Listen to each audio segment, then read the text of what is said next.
इस बार का चुनाव किसी पार्टी को जिताने और किसी गठबंधन को जिताने का चुनाव नहीं है। इस बार का चुनाव हमारे वजूद का चुनाव है, हमारे अस्तित्व का चुनाव है, हमारे संविधान का चुनाव है, हमारे लोकतंत्र का चुनाव है।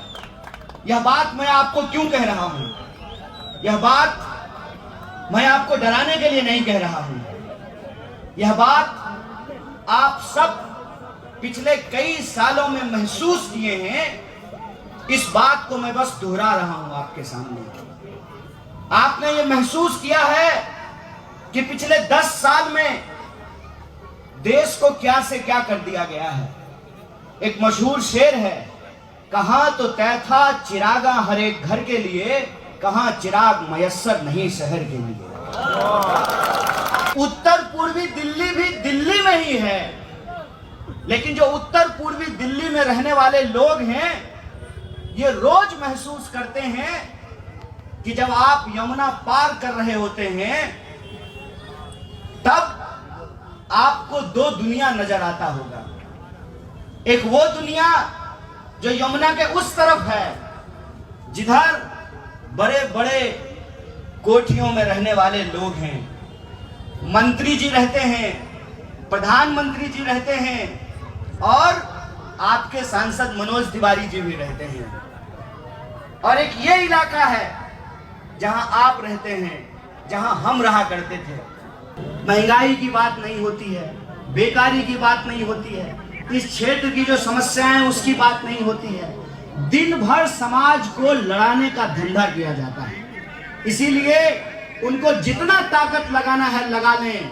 इस बार की लड़ाई एक तरफ वो है और दूसरी तरफ हम हैं, इस देश की जनता है और हमको मिलकर के ये लड़ाई लड़नी है। बोलिए लड़ेंगे?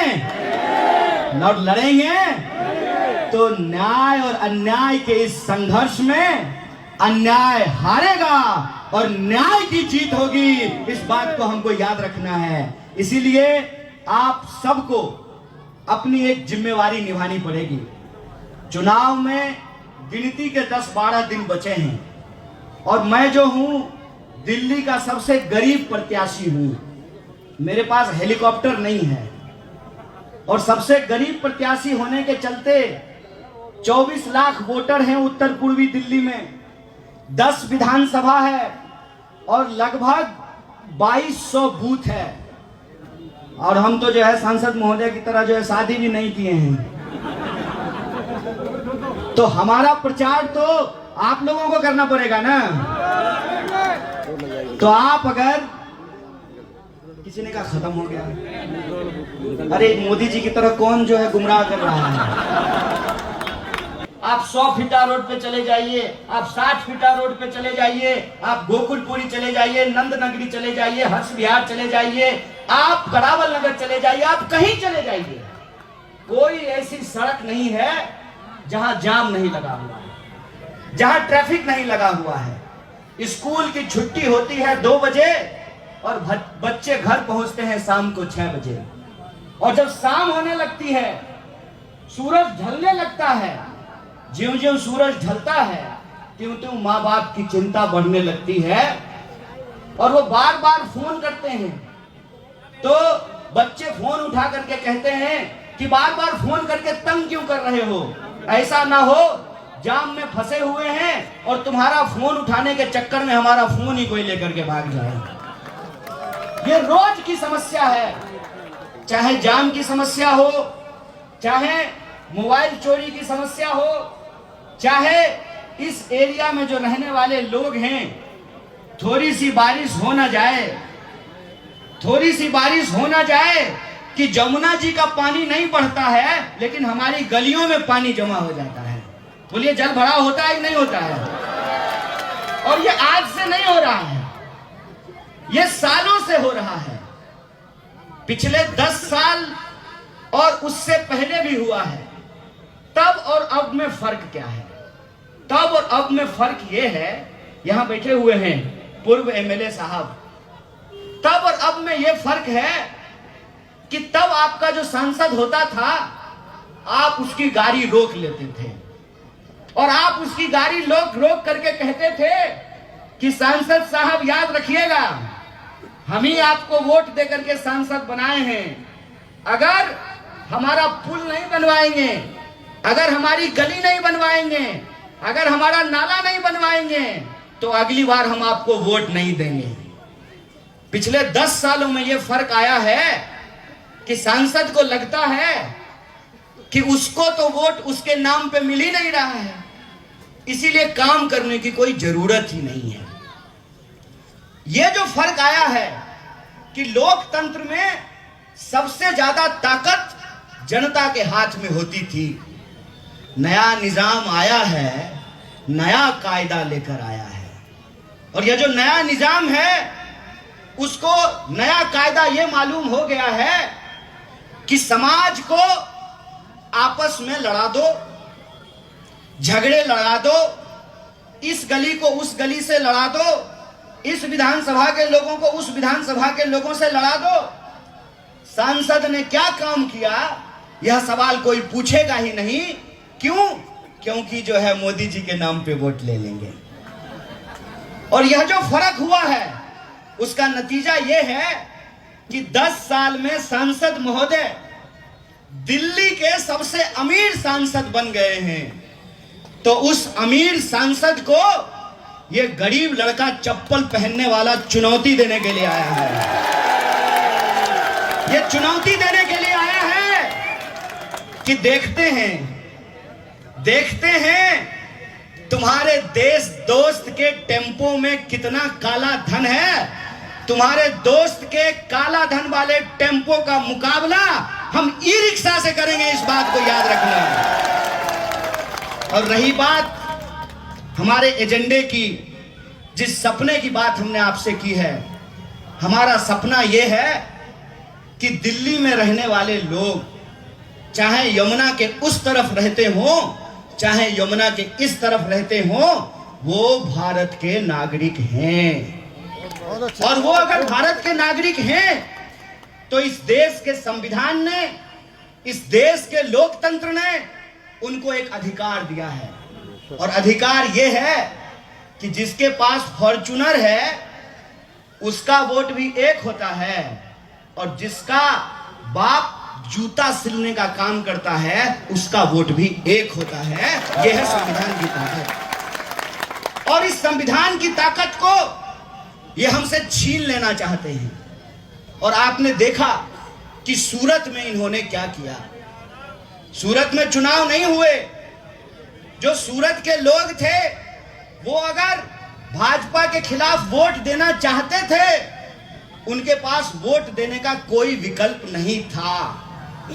कई सारे लोगों ने यह शिकायत किया कि आप हमारी गली में नहीं आए हैं, आप हमारे मोहल्ले में नहीं आए हैं, हमने आपको सिर्फ YouTube पे देखा है।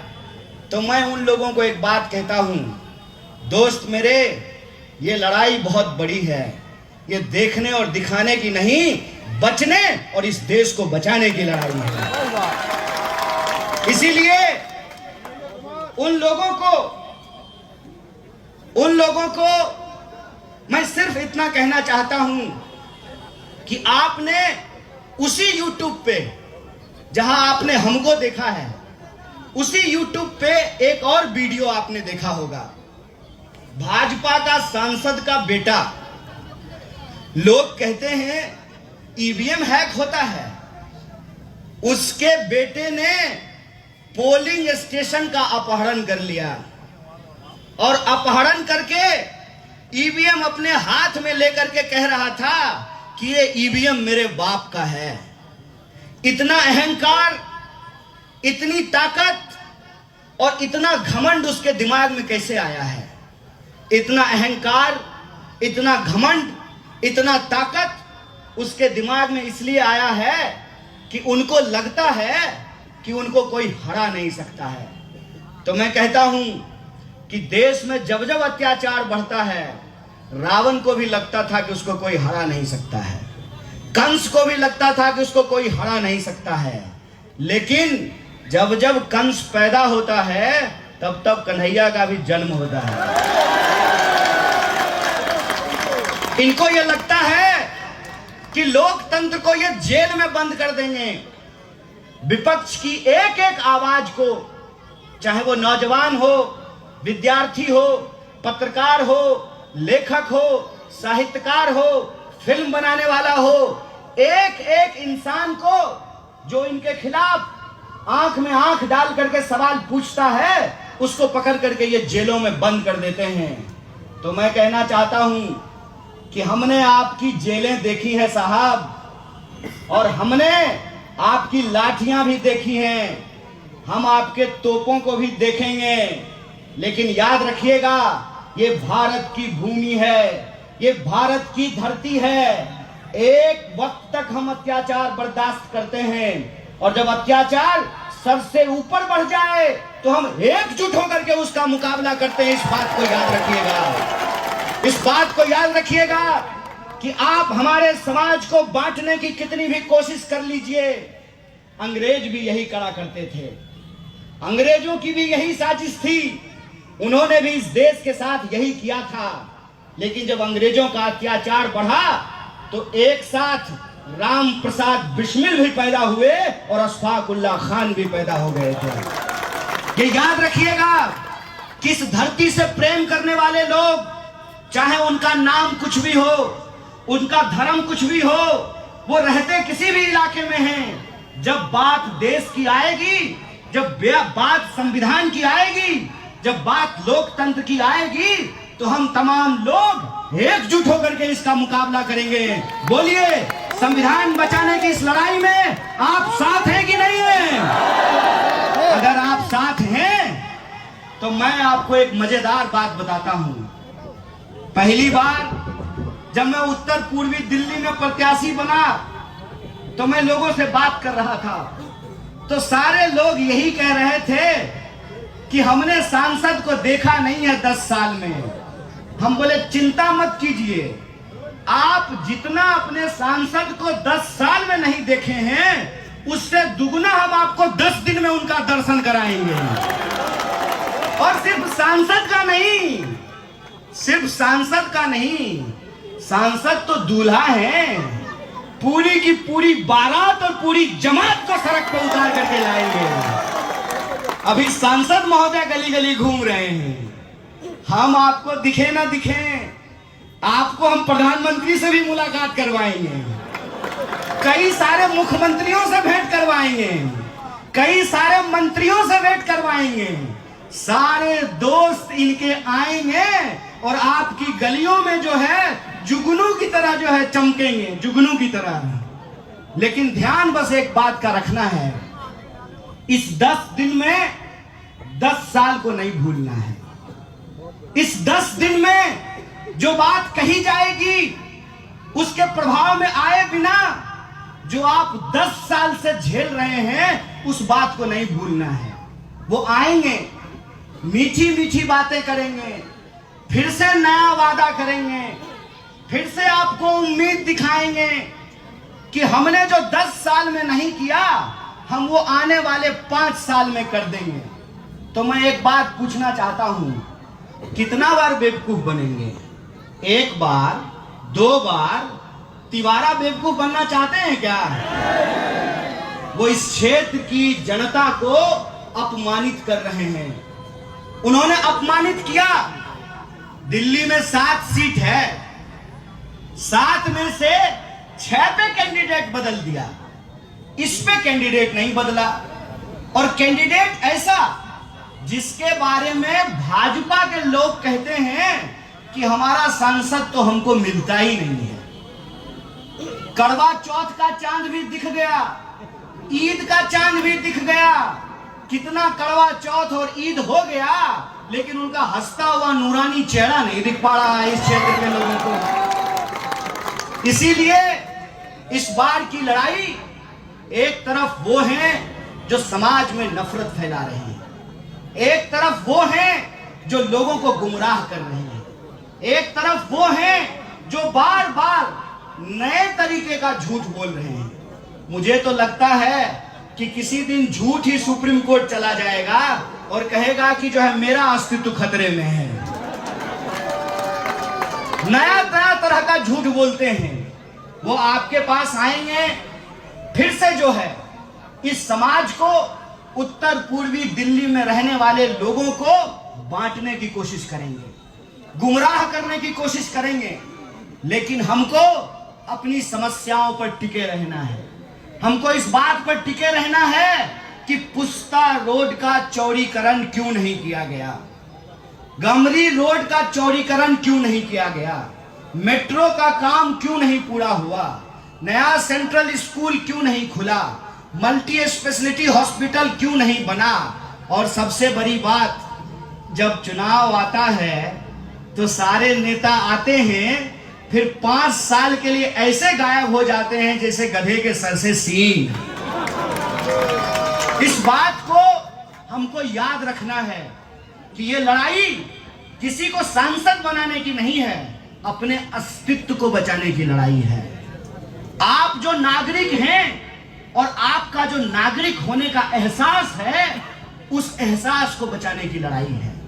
इस समाज में चाहे हम जिस जाति या धर्म में पैदा हुए हों, हम संविधान की नजर में बराबर हैं, उस बराबरी के एहसास को बचाने की लड़ाई है।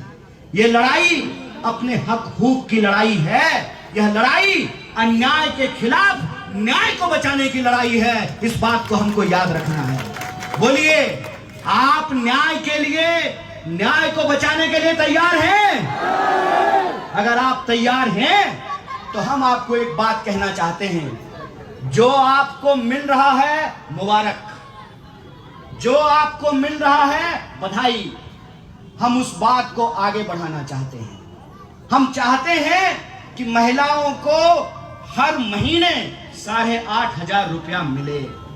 हम चाहते हैं कि जो नौजवान हैं जिन्होंने लोन लेकर के पढ़ाई की है, अगर इस देश में बड़े बड़े धन्ना सेठों का कर्जा माफ किया जा सकता है, अगर उनका 16 लाख करोड़ कर्जा माफ किया जा सकता है, तो जिन बच्चों ने लोन लेकर के पढ़ाई की है, हम उनका लोन माफ करेंगे। सीधी सी बात है भाई। देश किसी का बपोती नहीं है, देश हम सब का है। अंबानी का वोट भी एक होता है और ठेला लगाने वाला, रेहड़ी पटरी लगाने वाला, ई रिक्शा चलाने वाला, ऑटो चलाने वाला का भी वोट एक होता है। अगर इस देश में अंबानी अदानी के लिए कर्जा माफ किया जा सकता है, तो आपको विद्यार्थियों का भी कर्जा माफ करना पड़ेगा। इसलिए माफ करना पड़ेगा कि कर्ज लेकर के हमने पढ़ाई करी, लेकिन जब नौकरी देने की बात आई, हमको तो नौकरी नहीं मिला, गरीब के बच्चों को नहीं मिल रहा नौकरी, और गृह मंत्री का बेटा बन रहा है बीसीसीआई का सेक्रेटरी। यह जो अत्याचार है, यह जो अन्याय है, उस अन्याय के खिलाफ हम संघर्ष करना चाहते हैं। और देश में जो तानाशाही है, उस तानाशाही का हम मुंहतोड़ जवाब देना चाहते हैं। आज दिल्ली के सीएम अरविंद केजरीवाल जी भाषण दे रहे थे, और भाषण में उन्होंने कहा कि तानाशाही से मुकाबला करना है। तो एक बात मैं आपको बता दूं, जैसे आप कोई गुरु से शिक्षा लेते हैं, तो दो लोग जो गुरु से शिक्षा लेते हैं उनको आपस में गुरु भाई बोलते हैं। अरविंद केजरीवाल जी से हमारा रिश्ता तो जेल का रिश्ता है। हम तिहाड़ से आ चुके हैं, पहले जाके आ गए, वो अभी अभी आए हैं और फिर उनको वापस जाना है। मैं कहता हूं कि ये बड़ी लड़ाई है।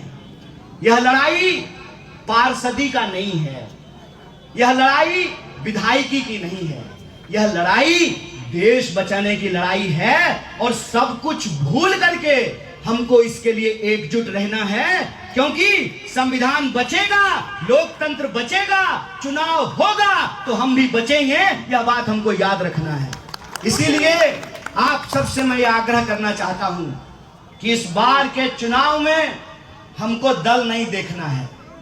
और जहां तक इस उत्तर पूर्वी क्षेत्र में होने वाले चुनाव का सवाल है, तो आप सब जानते हैं कि दिल्ली में इंडिया अलायंस बना है, और इंडिया अलायंस बनने के चलते इस बार हाथ में झाड़ू है। हाथ में झाड़ू कहने का मतलब कि 7 सीट है दिल्ली में, 4 सीट पर झाड़ू का निशान है और 3 सीट पर हाथ का निशान है। इसीलिए जो हमारी माताएं और बहनें हैं, खाली भाषण सुनने से काम नहीं चलेगा, आपको भी अपनी जिम्मेवारी निभानी पड़ेगी।